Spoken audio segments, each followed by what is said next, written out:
네, 마지막 시간이죠. 많이 지루하실 수도 있을 텐데 앞으로 20분간의 강의가 끝나면 이제 오늘 금요일, 불타는 금요일이 시작하고 마지막까지 잘 들어주시기 바랍니다. 오늘 우리 TEDx의 주제인 메아리에 따라서 신경건축의 공명을 함께 청해보도록 하겠습니다. 시작하겠습니다. 저는 오늘 신경건축, 뉴로 아키텍처에 대해서 말씀드리겠습니다. 먼저 한 가지 사례를 말씀드리겠습니다. 정확히 30년 전인 1984년 사이언스지에는 세강의 주목을 받는 연구 결과가 발표되었습니다. 바로 로저 율리라는 미국의 환경심리학자가 물리적 공간이 치유에 도움을 줄 수 있다는 것을 과학적으로 증명해내었는데요. 그는 1972년부터 1981년까지 약 10년간 미국 펜실베니아주의 작은 교회에 있는 작은 병원에서 담낭, 즉 슬개를 수술받은 환자들의 기록을 측정하였습니다. 그 환자들이 입원해 있는 동안 창가에서 작은 숲이 보이는 환자 23명과 반대로 벽돌담이 보이는 환자 23명, 46명을 선정하였는데요. 그들의 바이탈 사인, 즉 심장박동, 심전도, 혈압 체온, 그리고 휴양량, 그리고 진통제의 종류, 입원기간 등 모든 기록을 판단해서 과연 창밖의 풍경이 이 치유에 도움을 줄 수 있는지 알아내고자 했습니다. 결과는 매우 놀라웠는데요. 창밖으로 작은 숲이 보이는 데 있는 환자가 그렇지 않은 벽돌담이 있는 환자보다 약 24시간 먼저 퇴원을 하였고, 그리고 진통제의 투여량도 훨씬 적었습니다. 왜 이런 결과가 일어날까요? 이것은 또 무엇을 의미하는지요? 이러한 연구 결과로 인해서 자연 풍경이 안도감을 주고 그 안도감으로 인해서 뇌에서 병을 치료하게 하는 이로운 신경 전달물질이 분비된다는 어떤 가설의 검증이 가능하게 되었습니다. 이 안도감을 줄 수 있는 요소에 공간이 기여하게 된다면 여기에서 신경건축의 당위성과 가능성이 노출됩니다. 먼저 신경건축의 유래에 대해서 살펴보겠습니다.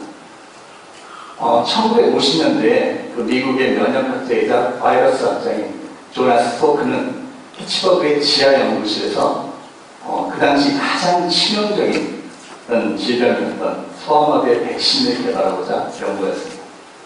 약 200여 차례의 연구 실패 끝에 그는 휴식차 이탈리아의 작은 마을 아시시로 가서 거기에서 성 프란체스코 스톤에 머무르게 됩니다.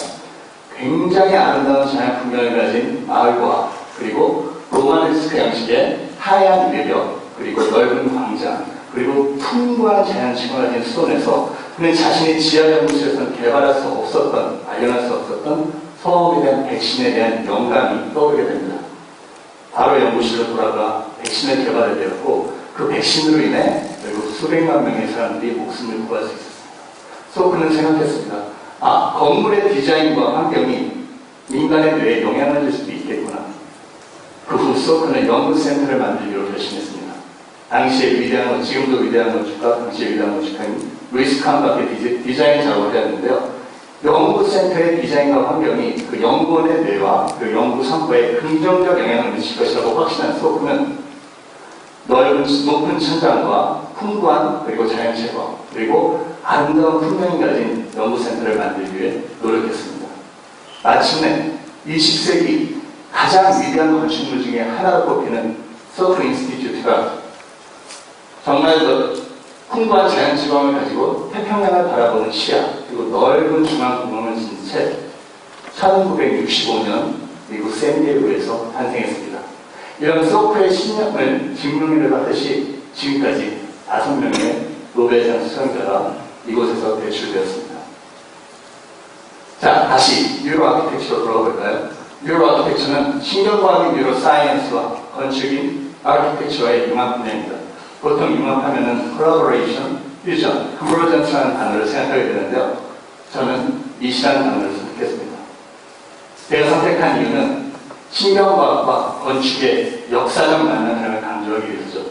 말 그대로 역사적 만남, 그로 인한 시작이 되겠습니다. 여러분, 건축은 무엇일까요? 그리고 또 신경과학은 무엇일까요? 건축은 우리가 필요로 하는 어떠한 용도로 되어진 공간을 만드는 것입니다. 이렇게 테드 공연을 위한 소극장이 필요하면 그 소극장을 만드는 것이죠. 이 공간이 만들면은 기획과 설계와 시공, 그 유지가 이런 일련의 프로세스가 따르게 됩니다. 신경과학은 말 그대로 신경계의 기능, 발달, 진화, 발생 이런 것들을 연구하는 학문입니다. 이것은 뇌과학, 인지과학, 생물학, 심리학 등과 아주 깊은 관계를 맺고 있죠. 우리 신경 건축에서 말하는 신경과학은 이러한 신경과학과 그 연관 분야를 아우르는 것을 의미합니다. 여기에 가장 공통적으로 주목해야 될 부분인데요. 바로 뇌입니다. 뇌가 신경과학과 연관 분야의 가장 근원적이면서 핵심적인 요소이기 때문이죠. 여러분, 뇌는 어떤 역할을 할까요? 잘 알다시피 오감을 느끼고 우리 신체를 움직이게 하고 음식을 먹고 소화하고 그리고 어떤 사물을 판단하고 사건을 판단하고 그걸 알아내고 그리고 기억하고 지식을 습득하고 감정, 꿈까지 생각하는 그런 역할을 합니다. 이러한 많은 역할이 가능하게 하는 것은 우리 온몸에 퍼져 있는 신경세포와 신경전달 물질, 호르몬의 역할을 부릅니다. 이러한 신경과 호르몬이 바로 뇌와 우리 몸의 연락을 담당하는 것이죠. 자, 그럼 과연 이런 신경과학과 건축을 알아봐야겠는데요. 신경건축은 그럼 무엇이냐? 자, 화면을 보시면 공간이 사용자의 인지와 행동에 미치는 영향에 대한 과학적 분석을 통해 사용자의 최적화된 공간을 만드는 것. 읽기도 힘드네요. 굉장히 어렵죠? 네, 저도 좀 되는데. 자, 앞으로 저희가 그 신경건축이 왜 필요한지 그리고 이게 지금 왜 부각되는지에 대한 설명을 드리면은 약간 이해가 쉬울지 않을까 생각됩니다. 자, 우리가 지금까지 건물을 디자인할 때, 즉 건물을 만들 때 영향을 미치는 요소들이 있습니다. 굉장히 많은데요. 건축주의 요구사항, 그리고 경제적 상황, 그리고 건물의 기능, 그리고 사용자의 특성, 그리고 건축가의 경험과 어떤 직관, 그리고 자재의 모듈, 그리고 시공성 이런 것들 모두 하나 간과할 수 없는 굉장히 중요한 것들인데요. 보통 일반적으로 건축주의 요구사항과 경제적 상황, 그리고 건물의 기능이 주요 결정 요인으로 작용합니다. 그런데 여기서 건물이 왜 존재해야 되는지를 한번 생각할 필요가 있습니다. 건물은 왜 존재하나요? 아까 건축에 대해서 잠깐 말씀드렸듯이 건물은 그 건물을 사용하는 사람들에 의해서 탄생되고 자기의 부여받은 역할을 수행합니다. 건물에 사용하는 사람이 즉 그 건물의 존재 이유가 되는 것이죠. 따라서 유저, 사용자의 특성이 우선시 고려되어야 합니다. 그렇다고 지금까지 사용자의 특성을 전혀 무시한 채 설계를 한 것은 아닙니다. 다만 아까 말씀드린 주된 결정 요인에 밀려서 등한시되거나 또는 고려하더라도 어떤 직관이나 감각에 대해서 막연하게 고려하는 것이죠. 여기에서 신경건축이 가지고 있는 과학적 근거, 그것이 필요합니다. 그래서 신경건축의 필요성이 배도됩니다. 지금 신경과학 관련 분야는 굉장히 많이 발달하고 있어서 말씀드린 과학적 근거가 많아지고 있습니다. 그래서 그걸 인해서 신경건축이 부각을 부추기고 있습니다. 뇌 발달 과학은 하루가 다르게 발전하고 있는데요. 그 이유는 뇌를 들여다보는 기술의 발달 덕분입니다. 휴대용 뇌파 측정 장치인 포터블 EEG, 그리고 안구의 움직임과 응시지장까지 측정하는 아이 트래킹, 그리고 혁신적인 뇌영상 기록 장치인 fMRI 등 이런 기술의 발달로 인해 이제는 인간의 감정까지 판단할 수 있는 단계에 이르고 있습니다. 이러한 기술의 발달을 공간의 특성에 따라 뇌의 반응을 측정한다면 어떨까요? 예를 들면 어떤 공간에 사람이 들어갔을 때 그 사람의 신경 전달 물질을 측정하는 것이죠. 행복할 때 분비되는 세로토닌과 또는 고통을 경감시킬 때 분비되는 엔돌핀의 변화량을 측정하여 그 건물의 용도에 맞게 그 사용자의 용도에 맞게 건물을 계획한다면 그것이 바로 신경건축이 될 수 있습니다. 여기에 신경건축의 본질이 나옵니다. 즉, Evidence Based Design과 Human Centered Space입니다. 즉, 과학적 근거를 가진 디자인을 통해서 사용자의 최적화된 공간을 만든다는 것입니다.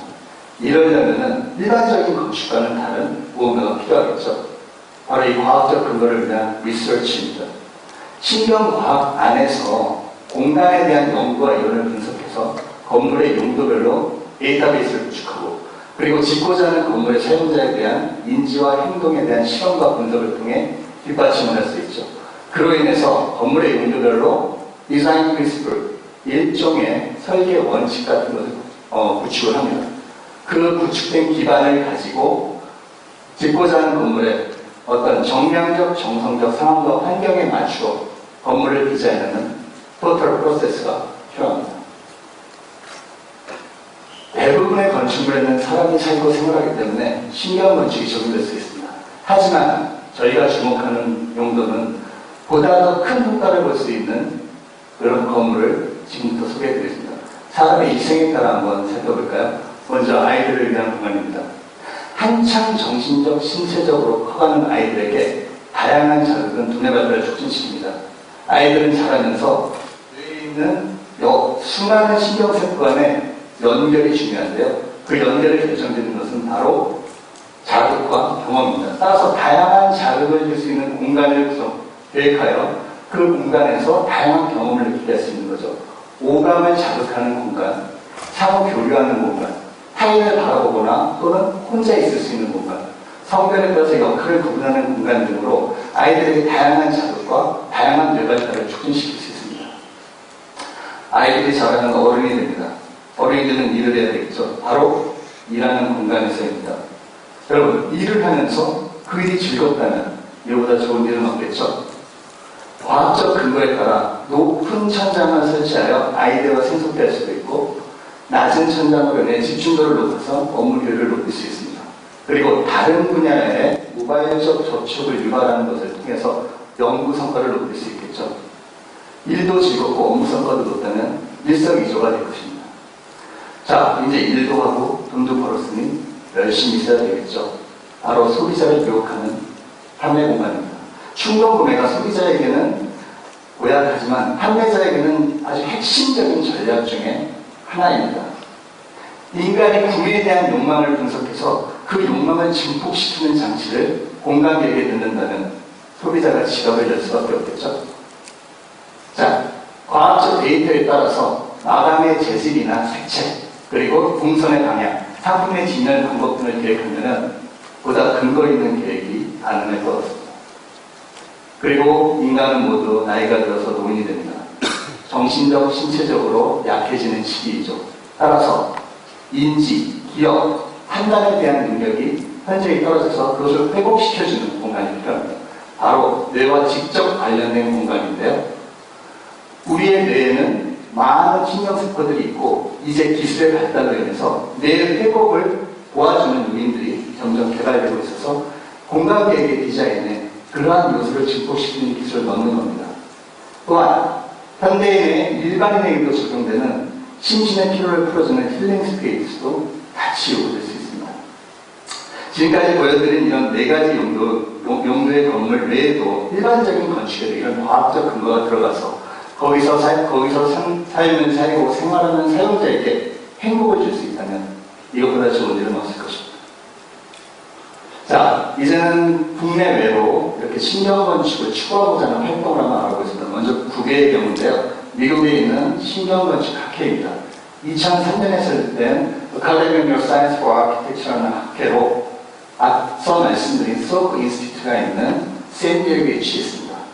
미국뿐 아니라 전 세계 신경건축 연구에 중추가 되는 곳으로 많은 건축가와 신경과학 과학자가 구성되어 있습니다.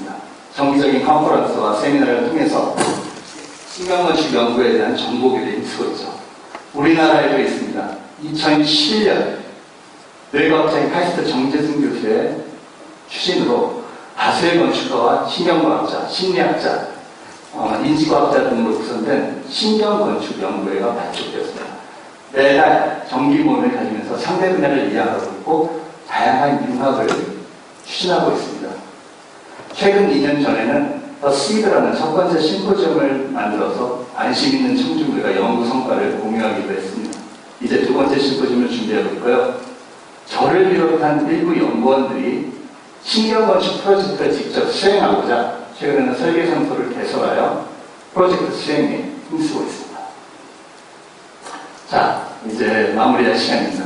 지금까지 제가 신경건축을 얘기하면서 공간과 사람에 집중해서 얘기했습니다. 자, 공간과 사람의 이렇게 용도, 특성 요소별로 굉장히 다양한 조합을 만들 수 있습니다. 건물의 경우 주거, 사무, 병원 같은 용도적 특성이 있고, 노약자, 피난, 경로 같은 특성이 있을 수 있으며, 그리고 벽, 천장, 높이, 색채 같은 요소가 있어도 이것만으로도 무수히 다양한 건물이 나올 수 있고요. 사람의 경우도 연령, 성별, 직업 같은 특성, 그리고 신경과학적 요소로 감각, 의식, 사고와 같은 요소로 인해서 여러 부류의 사람이 나올 수 있습니다. 이 건물과 사람이 조합한다면 더 많은 다양한 조합이 나오겠죠. 이것은 바로 신경 건축이 적용할 수 있는 분야가 그만큼 다양할 수 있다는 것을 의미합니다. 신경과학과 건축은 만났습니다. 이제는 다양한 연구와 실험, 프로젝트 수행을 통해서 디자인과 과학의 꽤 쓸만한 융합이 기대되는 시점입니다. 이것은 저만의 비전이 아니라 인류가 평생 함께하는 공간의 가정 인류의 전체의 비전이 되는 그런 바람이 있습니다. We shape our buildings thereafter they shape us. 우리가 우리의 건물을 만들지만 그 건물은 다시 우리를 만든다. 기억하시나요? 제 PT 첫 화면의 문구였습니다. 이 말은 영국의 유명한 수사 위스턴 처칠이 1960년 타임즈와의 인터뷰에서 한 말입니다. 어떠세요? 지금 이 짧은 신경 건축에 대한 PT가 끝난 시점에서 반세기가 넘게 지난 이 말의 공명이 여러분께 올려주시나요? 대단히 감사합니다.